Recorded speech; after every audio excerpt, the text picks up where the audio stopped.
BNP আর যে রাজনীতি করছে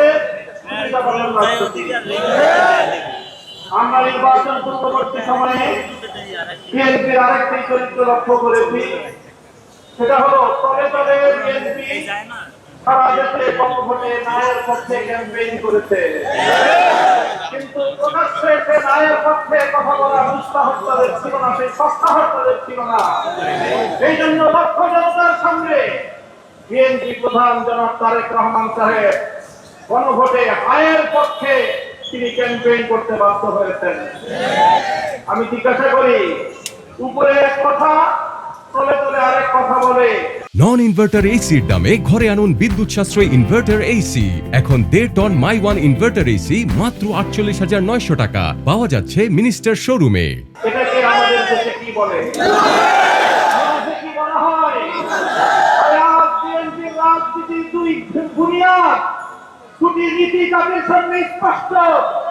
এক হলো প্রশাসনিক রাজনীতি, আর এক হলো সুবিধাবাদের রাজনীতি।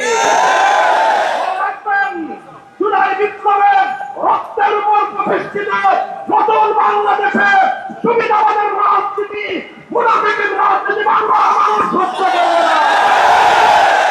জনগণের পক্ষে, দেশের পক্ষে আপনারা যদি অবস্থান গ্রহণ করতে ব্যর্থ হন, দেশের জনগণের ম্যান্ডেটকে যদি আপনারা বিভ্রান্তি প্রদর্শন করেন, বারবার বলছি, এদেশের জনগণের বড়রায়কে যদি হাইকোর্ট দেখান, এদেশের জনগণ রাজপথে আপনাদেরকে মোকাবেলা করবে ইনশাআল্লাহ। 70% জনগণের বিপক্ষে গিয়ে দেশের ক্ষমতার বাস্তবে টিকতে পারবেন না।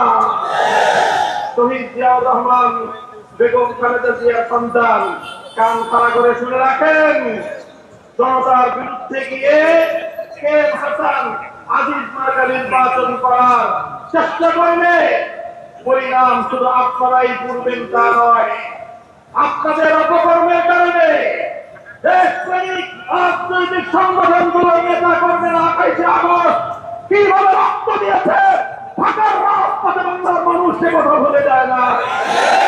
আপনাদের খুনের খেসারত দিতে হয়েছে আমাদেরকে, 25 বছর পর্যন্ত খুন আর হত্যার রাজনীতির শিকার হতে হয়েছে।